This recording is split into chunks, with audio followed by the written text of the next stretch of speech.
আজকেও একটি ঘটনা আছে যে সার্জি সালামের গাড়িতে ভাঙচুর করা হয়েছে, হামলা চালানো হয়েছে, এই ধরনের খবর আমরা এবং পরপর দুবার সেই হামলার শিকার হয়েছেন। আমি সেই আলোচনায় যাবার আগে আজকে বিএনপি নেতা মির্জা ফখরুল ইসলাম আলমগীর একটি বক্তব্য দিয়েছেন, দীর্ঘ বক্তব্য। তিনি অনেকটা আক্ষেপের সুরেই কথাগুলো বলেছেন। তিনি বলেছেন, আমি দেখছি কিছুই বদলায়নি। আমি সেই আলোচনায় যাবার আগে তার বক্তব্যটা উল্লেখ করতে চাই।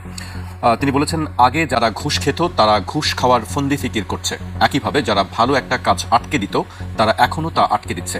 লোকজন ভুল পাল্টাচ্ছে, ভুল পাল্টানো লোকজনই এখন অনেক বেশি জুলাই যোদ্ধা হয়ে গেছে। বিএনপি মহাসচিব বলেন, এই কথাগুলো আক্ষেপে বলছি এজন্য আমার বয়স অনেক। আমি তো সত্যিকার অর্থেই এবার পরিবর্তনটা দেখতে চেয়েছিলাম, এখন পর্যন্ত সেটা আমি দেখছি না আমাদের মধ্যে। প্রশাসনের পুরনো সংস্কৃতি বহাল রয়েছে উল্লেখ করে তিনি বলেছেন, শুধু সরকার বা রাজনৈতিক নেতৃত্ব নয়, সমাজের প্রতিটি মানুষের মন মানসিকতার পরিবর্তন প্রয়োজন, অন্যথায় জুলাইয়ের আত্মত্যাগ কাঙ্ক্ষিত ফলাফল বয়ে আনবে না। আপা, মানে পরিবর্তন কি আপনি ব্যক্তিগতভাবে দেখতে পাচ্ছেন? ধন্যবাদ আপনাকে, যারা শুনছেন এবং আমার সহালোচককে শুভেচ্ছা। দেখেন, যেভাবে সত্যিকার অর্থে যেভাবে আমরা পরিবর্তন চাই, পরিবর্তনের জায়গায় যেতে চাই, সেইভাবে আসলে আমরা 15.5 বছর তো দেখিনি, তারপরে 18 মাসেও দেখিনি। আমরা এই যে 5 মাসে আমরা চেষ্টা দেখছি, কিন্তু ওইভাবে মহাসচিব যে কথাগুলো বলেছেন আমি অনেকটাই একমত তার কথার সাথে। আমি তো আসলে আওয়ামী লীগের ওই যে গতানুগতিক এমপিরা যে টকশো করতো, মনে আছে আপনারা? আমরা করতাম, ওনারা সবকিছুতেই একদম মনে হতো দুধের সাগরে ভাসছি। আমি এই ধরনের কথা বলতে পছন্দ করি না। দেখেন, জুলাই মাস এখনো, আজকেও এই জুলাই অভ্যুত্থানে আমাদের সন্তানদের পিতামাতারা এবং সব দলগুলো, আমি বলবো না যে বাংলাদেশে এই মুহূর্তে যে দলগুলো আছে, একটা দুইটা দল ছাড়া, ফ্যাসিস্ট এবং ফ্যাসিস্টের যারা রক্ষক, দু একটা দল ছাড়া, তাই সব দলগুলোকে আমি ক্রেডিটটা দিতে চাই আজকের এই দিনে। কিন্তু যখনই কোনো কিছু, ওই যে বলে না যে বিপ্লব তার সন্তান খেয়ে ফেলে, তো যখনই কিছু আপনার আমরা ক্রেডিট যখন নিজেকে দেওয়া শুরু করে, তখন আর ওইটা থাকে না। চেতনা যখন বিক্রি হতে থাকে, তখন কিন্তু মেন যে স্ট্রিম যে জিনিসটা, সেটা হারিয়ে যায়। তো এই জায়গা থেকে আমি বলবো যে জুলাই সন্তানদের কথাই বলছি, যে আপনাদের কারা চালাচ্ছে আমি জানি না, আপনারা ধৈর্যের সঙ্গে মোকাবেলা করেন সব কিছু। মুখের কথা, ঠোঁট দুটার কিন্তু অনেক খারাপ জিনিস, এখান থেকে যে জিনিসগুলো বের হয় সব কিছু কিন্তু, যারা সবচেয়ে কম কথা বলে তারা সবচেয়ে আমি বিজয়ী মনে করি। তো এইখানে কথা বললেই কথা বিভিন্ন অ্যাঙ্গেলে চলে যায়। আমি নিজেও তাই, আমার কথাও যদি একটা যায় না তা বলবো না, তো আমার সহজ আলোচক আছে তার কথাও যায়। হ্যাঁ, দেখি তো, আমিও বলি, আমারটাও যায়। তো এই জন্য কথা যত কম বলা যায় ততই ভালো। শুধু কথা বলার জন্য এই যে অনাগত যুদ্ধ, হোক সে ছোট যুদ্ধ হোক মাঝারি যুদ্ধ তো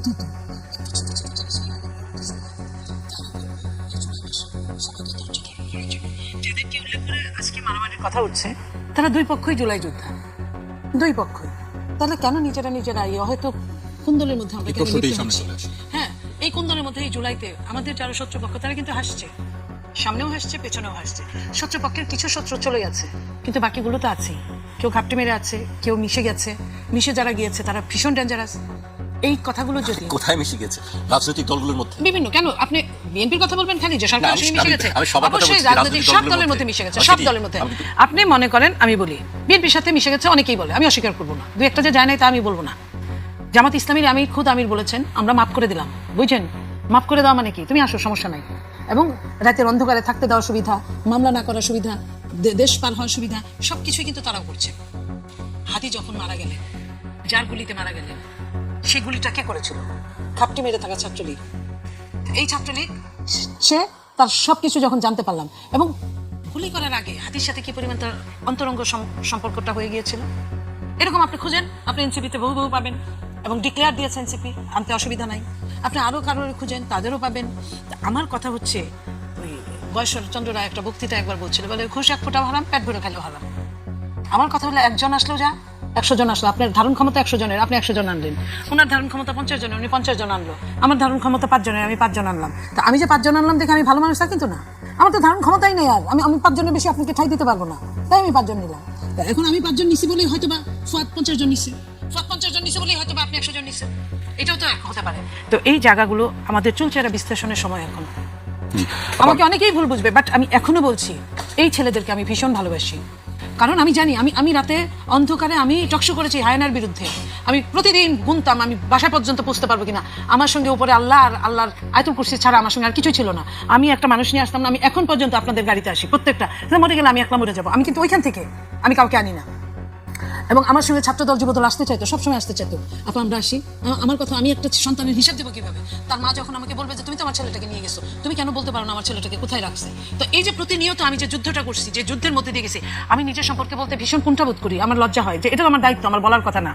কিন্তু যারা কাজ করেছে আমি তাদেরকে জানি, এই জন্য যে কাজ করাটা কত কঠিন জিনিস ছিল, জীবনটা যে বুক পেতে দেওয়া কতটা কঠিন জিনিস ছিল। তো সেই জন্য প্রত্যেকের এখানে আমাদের প্রত্যেকের একটা হিস্সা আছে।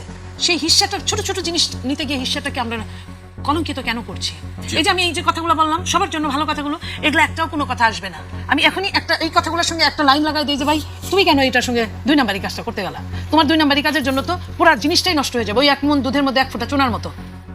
ওইটাই দেখবেন, ওইটাই বড় আকারে করে ফটোকার্ড বানায় দিয়ে আমার সারাদিন গালাগালি করবে। বাট আমি সত্যিকার অর্থে বলছি, আমি নিজে জুলাই যোদ্ধা, আমি জুলাই যোদ্ধাদের ধারণ করি, ভালোবাসি এবং চাই তারা একসঙ্গে থাকুক সবাই। জি আপু, আমি আপনার কাছে আবারও আসবো। আমি ব্যারিস্টার আসাদুজ্জামান ফরদের কাছে আসতেছি। এই হঠাৎ সংঘাত সহিংসতার পেছনে কারণটা কি আসলে? আপনি নিশ্চয়ই বিজয় ফখরুল ইসলাম আলমগীরের বক্তব্যটি আপনি শুনেছেন বা দেখেছেন। তারই আক্ষেপ, মানে একজন প্রবীণ রাজনীতিবিদ, সবার শ্রদ্ধাভাজন ব্যক্তি, তিনি যদি সেই জায়গা থেকে এই আক্ষেপটি আজকে প্রকাশ করতে হয়, কেন? ধন্যবাদ। প্রথম কথা হচ্ছে যে সহিংসতা তো আমাদের রাজনীতিতে ইনগ্রেইনড, এটা নতুন কোনো ঘটনা না আর কি। সোনার বাংলার রাজনীতি মানে হচ্ছে আপনি মারামারি করবেন, অস্ত্রবাজি করবেন, গুন্ডামি করবেন। তো এই মধ্যযুগীয় আপনার গোত্রপ্রথা, রাজবংশীয় রাজনীতির মানে ক্যারেক্টারিস্টিক্স এরকমই আর কি। এটা কিন্তু হচ্ছে নিজেরা হ্যাঁ, মানে যেটা তাই আপনি তো বললেন যে হবে আসলে আর কি। সব পক্ষই তো জুলাই পক্ষ। হ্যাঁ, এটা হচ্ছে ওই যে শেক্সপিয়ারের লেখার মতো আর কি। রোমিও জুলিয়েটে আমরা পড়েছি না যে আপনার 2টা ওল্ড ট্রাইব, 2টা ফ্যামিলির বলি হতে হয়েছে আর কি এই জুলিয়েটকে আর কি। এই 2টা গোত্রের কাছে তো আমরা এই আলোচনাটা বারবার শুনে আসছি আর কি, যারা দেশ চালিয়েছেন 2 পরিবার। তো মোটা দাগে আজকের দায়গুলো তারা কোনোভাবে এড়াতে পারবেন না। মির্জা ফখরুল সাহেবকে যদি আবার কাউন্টার জিজ্ঞেস করি, আপনি আপনার দলই তো আপনারা 3বার দেশ পরিচালনা করেছেন, আপনার ব্যুরোক্রেসি রিফর্ম করবার জন্য কি করেছেন? যেই আমলারা আওয়ামী লীগের হয়ে জনতার মঞ্চ করে আপনাদের দলকে ক্ষমতা থেকে নামিয়েছে, তাদের কারো বিচার করেছেন? আপনারা তো ক্ষমতা আসলেন তারপরে 2008 আবার। তাদের কোনো আমলাদেরকে কি আপনারা বিচার করেছেন? রাষ্ট্রদ্রোহিতার অপরাধ করেছে। কোনো প্রজাতন্ত্রের কর্মচারী সরকার ক্ষমতা থাকা অবস্থায় সরকারের বিরুদ্ধে সে প্রতিবাদ করতে পারে না। তাদের একটা নিজস্ব মেকানিজম আছে তার দাবি দেওয়া ডিল করবার জন্য। আপনি ডিল করেন নাই তো। তো সাডেনলি যেটা সমাধানের অংশ আপনি ছিলেন কিন্তু সমাধান করেন নাই, কিন্তু আপনি কিভাবে আশা করেন সেখানে সেই বাগানে ফুল ফুটবে? আপনি তো রাজনীতিই করেছেন আগাছার মধ্যে, ওটা তো নিড়ানি দেন নাই। তো নিড়ানি না দিয়ে আপনি কিভাবে আশা করছেন যে এখানে কোনো সমস্যা থাকবে না, সংকট থাকবে না? আবার প্রমোট করছেন কাদেরকে দেখেন? গত ইন্টারিম অ্যাডমিনিস্ট্রেশনের সময় মানে বৈষম্য বিরোধী কর্মচারী ফোরাম করা হয়েছিল, সচিবালয় দেখবেন প্রচুর মিছিল মিটিং করছে। ইনুস সরকারকে সকালে বিকালে নাকানি চুবানি খাওয়া দিছে এরা। তাদের নেতাকে আপনি এডিশনাল সেক্রেটারি পদমর্যাদায় নির্বাচন কমিশনে বসিয়েছেন। 18 সালের পর থেকে যে ধুমায় বিএনপি রাজনীতি করছেন, তাহলে আপনি কিভাবে আশা করছেন? মানে আপনাদের কথার ভিতরে তো আমি বৈপরীত্য দেখতে পাচ্ছি। কিন্তু বিষয়টা হচ্ছে যে আপনাদের তো নিজেদের দায় নিতে হবে, যেহেতু আপনারা মোটা দাগে, আপনারাও তো 15-20 বছর এই দেশটা শাসন করেছেন। আপনারা কি করেছেন এই ব্যুরোক্রেসি, এই আমলাতন্ত্রকে রিফর্ম করবার জন্য, তাদেরকে জবাবদিহিতার মধ্যে আনা, সেগুলো চেষ্টা আপনারা করেননি তো। সরকারি প্রতিষ্ঠানে বিএনপির 31 দফার 8ম দফায় বলা আছে যে রাষ্ট্রীয় সাংবিধানিক সংবিধিবদ্ধ প্রতিষ্ঠানে নীতিমালা প্রণয়ন করে তারপরে যোগ্যতা মেধার ভিত্তিতে তারা অ্যাপয়েন্টমেন্ট দেবেন। কি নীতিমালার ভিত্তিতে দিলেন? বাংলাদেশ ব্যাংকের গভর্নর বানালেন, নির্বাচন কমিশনে বসালেন, বিভিন্ন কর্পোরেশনে বিভিন্ন জনকে দায়িত্ব দিলেন, সব দলীয় পদধারী লোক। দলীয় পদধারী লোক মানে আপনার দলের জন্য সে রাজপথে আন্দোলন সংগ্রাম করছে, জেল খাটছে, এরকম জেল তো লাখ লাখ মানুষ খাটছে। যাকে তাকে আপনি আইনে বসাই দিবেন এখানে আপনার পদে আছে বলে, সেই কাজটার জন্য ফিট কিনা, সুইটেবল কিনা, সে আমলা না হোক, আপনার দলেরই হোক, আপনি ভেটিং করলেন কিনা সেই কাজটার জন্য প্রপার অ্যান্ড ফিট? তাহলে আপনি আপনার যেটা প্রত্যাশা করছেন আর আপনি যা করছেন দুটার সাথে মিলছে না। সহিংসতার ব্যাপারে দেখেন যে মানে এই খাসলতটার নাম হচ্ছে আওয়ামীপনা। মুখের কথার বদলে আপনি গায়ে হাত তুলবেন, আওয়ামীপনাটা কাজ করবে। মানে এটা তো আমরা তো এটা জানতে চাচ্ছি আমাদের সহযোদ্ধাদের কাছ থেকে। বিএনপি তো আমাদেরও দল, মানে বিএনপি কি মানে গণ অভ্যুত্থানের পক্ষের দল না? বিএনপি প্রথমবারের মতো ক্ষমতায় আসছে যে সময়টাতে তার কোনো হস্টাইল অপোজিশন নাই, তাকে টেনে হিচড়ে যেন তেনভাবে ক্ষমতা থেকে নামায় ফেলতে চায় সকাল সন্ধ্যায়, এমন কোনো বিরোধী দল নাই বাংলাদেশে এখন। সবাই জাতীয়তাবাদী রাজনীতি করে, মোটা দাগে শহীদ জিয়ার ক্যানভাসের পলিটিক্স করতেছে। কিন্তু এরকম একটা সময় যারা সবাই আপনারা মিলে জামাতের সাথে আপনাদের পরকীয়ার ভালোবাসার সম্পর্ক, প্রেমের সম্পর্ক 25 বছরের, আপনারা হঠাৎ করে তাদের বিরুদ্ধে খেপলেন কেন? তাদের সাথে আপনাদের এই সম্পর্ক কি সমস্যা হলো? আপনারা এনসিপি আপনাদেরকে কি আপনারা এত কৃতজ্ঞ? জুলাইয়ের পরে দেখলাম প্রত্যেক নেতার সেই অশ্রু সজল বক্তব্য, এই বাচ্চাদের প্রতি তাদের কৃতজ্ঞতা, অনেকেই এখনো স্বীকার করেন যে তাদের প্রতি কৃতজ্ঞতা। আপা মাত্র বললেন, তাহলে সেই ছেলেবেলের উপরে খেপতেছেন কেন? ওদের 2-4টা বক্তব্য আপনার ভালো না লাগে, সমস্যা কি? আপনি ইগনোর করেন। মানে সব বক্তব্য বিএনপি নেতাদের বক্তব্যই তো আমরা খুব বিরক্ত। তো পার্লামেন্টে বিএনপির অধিকাংশ এমপিরা যে সকল মানে বাকাওয়াজ লো ক্লাস গার্বেজ বক্তব্য দিচ্ছে, কি করবো এটা নিয়ে? আমরা কারো গায়ে হাত তুলবো? আমি তো বলছি যে আপনারা ইউনিয়ন পরিষদের চেয়ারম্যান মেম্বারের মতো বক্তব্য দিচ্ছেন, এমপিদের মতো দিচ্ছেন না। তাহলে এখন কারো বক্তব্য ভালো না লাগবে না, তার গাড়িটা ভেঙে দিবেন, পরে মারবেন, লাঠিসোঁটা নিয়ে পিটাবেন, পিটায় এলাকা ছাড়া করবেন, এরপরে পুলিশকে দিয়ে 140 ধারা জারি করাবেন, এরপরে ট্রাক বসাবেন, এরপরে ট্রাক্টর বসাবেন, এরপরে অ্যাম্বুলেন্স বসাবেন, লাশবাহী গাড়ি বসাবেন। মানে এগুলো কি? আবার মামলা নেবেন না, কাউকে গ্রেফতার করবেন না। মানে এগুলোই তো আওয়ামী লীগের আমলে আমরা দেখছি। এখন এই জিনিসগুলো যদি আপনিও কন্টিনিউ করেন, তাহলে আপনার মধ্যে পার্থক্যটা কি হলো? আপনার 31 দফা তো হবিগঞ্জে কবর রচনা হয়ে গেছে। 31 দফার যে স্পিরিট, রাষ্ট্র গঠনের, রাষ্ট্র সংস্কারের, পুলিশ প্রশাসন, আইন শৃঙ্খলা বাহিনীকে সংস্কার করবার প্রত্যেকটা জায়গা লঙ্ঘিত হয়েছে ওখানে। সিলেটে যেখানে যেখানে মারামারি করতেছেন, বাংলাদেশের কোথাও পদযাত্রা নিয়ে কিন্তু তেমন কোনো আলোচনা ছিল না। আপনি এখন পদযাত্রাকে, এনসিপির প্রোগ্রামকে একদম টক অফ দ্য টাউন বানিয়ে দিয়েছেন। কি লাভ হয়েছে? তাহলে এনসিপি সরকারকে বাধ্য করতে পারছে যে 140 ধারা জারি করা যায়, আমরা ওইখানে প্রোগ্রাম বাস্তবায়ন করে তারপর মাঠ ছাড়বো। কি লাভ হয়েছে? কে জিতলো? কেউ কি আসলে যেত এই ধরনের সিচুয়েশনগুলোতে? পুলিশ যে আচরণ করতেছে দেখলাম, মেয়েদেরকে ধাক্কি হাবি যাবি, 144 কোথায় পৌরসভার ভিতরে আপনি শ্রীমঙ্গলে গাড়ি আটকাই দিচ্ছেন। মানে এগুলো পুরো অপ্রয়োজনীয় ছিল আর কি। আপনার কারো বক্তব্য ভালো লাগে না, আপনি তাকে নিয়ে ট্রোল করেন, তাকে নিয়ে মিম বানান। মানে তার কি অনেক ক্রিয়েটিভ প্রতিবাদের জায়গা তৈরি হয়েছে, তো তাকে নিয়ে আপনি প্রতিবাদ কর্মসূচি দেন, মানববন্ধন করেন। মানে আপনার নেতাকর্মীকেও তো আপনি একটা গণতান্ত্রিক ফ্রেমে আনবার অভ্যেস করাতে হবে। এবং ভিডিও ফুটেজ কোথেকে আসছে দেখেন, অধিকাংশ ফুটেজ আসছে কিন্তু জাতীয় গণমাধ্যম থেকে না। ফুটেজ আসছে কিন্তু যারা মারছে, ও লাইভে বলতেছে এই ভালোভাবে ক্যামেরা ধর, পিছন থেকে যেন আমার চেহারা দেখা যায়। তারপরে পিছনে গেঞ্জিতে পড়া হচ্ছে হবিগঞ্জ জেলা ছাত্র দল। এখন বিএনপির একজন নেতা আমাকে বলছেন যে এগুলো ছাত্রলীগের ছেলেপেলের কাজ, ভিতরে ঢুকে এই কাজগুলো করছে, দুইটা দলের ভিতরে যে ভ্রাতৃপ্রতিম সম্পর্ক আছে এটা নষ্ট করে দেওয়ার জন্য। এই কথা যদি সত্য হয়ে থাকে এটা তো আরো ভয়ঙ্কর। তাহলে কি আজকে আমরা ধরে নেব যে বিএনপি, জামাত, এনসিপি, এমি পার্টি এদের সবার ভিতরে যে গণ অভ্যুত্থানের ভ্রাতৃপ্রতিম সম্পর্কটা আছে, এই সম্পর্কটা ধ্বংস করবার জন্য চেষ্টা করা হচ্ছে অনলাইনে অফলাইনে? আপনারা সে ফাঁদে পড়ছেন, আপনাদের নেতাকর্মীরা সে ফাঁদে পড়ছেন। তাহলে এটা আরো ভয়ঙ্কর হবে। 6 মাসের ভিতরে যদি আপনি নিয়ন্ত্রণ হারায় ফেলেন, এরপরে কি হবে? বিএনপি নেতাকর্মীদেরকে বলতেছি, ভাই 1 থেকে 6 কথা মনে রাখেন। এই বিএনপি কিন্তু অপারেশন ক্লিন আউট করছে, এই বিএনপি কিন্তু র্যাব বানাইছে, বানায়া হাজার হাজার দলের নেতাকর্মীরা কিন্তু আজিমপুর পাঠায় দিছে, লাশ পাওয়া যায় না কিন্তু।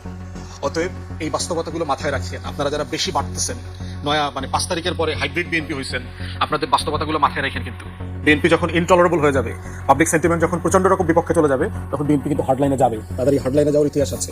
অতএব বাড়াবাড়ি বেশি করিয়েন না, সবাই মিলে একটা গণতান্ত্রিক পলিটিক্স করা দরকার। আমি এনসিপির বন্ধুদেরকে বলবো যে ভাই, আমি তো সারাদিন বিএনপি সমালোচনা করতেছি, মনিয়ার সাথে একসাথে পাশে বসে তো সারাদিন বিএনপি সমালোচনা করি। এই জন্য কি মনিয়ার সাথে আমার সম্পর্ক নষ্ট হয়ে গেছে? রাজনীতির ভাষা ব্যবহারের ব্যাপারে সম্মানিত হওয়া দরকার। মাননীয় প্রধানমন্ত্রীর অনেক পলিসির সমালোচনা করতেছি প্রতিদিন, তাকে তো এই জন্য আমাকে কোনো স্ল্যাং বলতে হচ্ছে না, তার বাবা মা পরিবার নিয়ে তো কোনো কথা বলতে হচ্ছে না, বিএনপির কোনো নেতা, মনিয়াপার বংশ এগুলো নিয়ে তো আমাকে কথা বলতে হচ্ছে না। আমি মনিয়াপার সাথে দ্বিমত করতেছি, আমি আপনার সাথে একমত না, এই পয়েন্টে একমত না, আপনার পলিসি এখানে কন্ট্রাডিকশন আছে, আপনার কথা কাজে মিল নাই, বলেন আপনি। এই জন্য আমাদের সহযোদ্ধা বন্ধুদেরকে বলছি, রাজনৈতিক ভাষা প্রয়োগের ব্যাপারে আমাদের সবার এক লিমিটেশন আছে। আমি আমাকে সহই বলছি যে আমাদের সবার এই ব্যাপারে সতর্ক থাকা দরকার। কারণ দিন শেষে আমাদের রাজনীতির ক্যানভাসটা একই জায়গায়, দ্বিমত আছে কিন্তু মোটা দাগে ক্যানভাসটা এক জায়গাতে। আমি আপনার কাছে আবার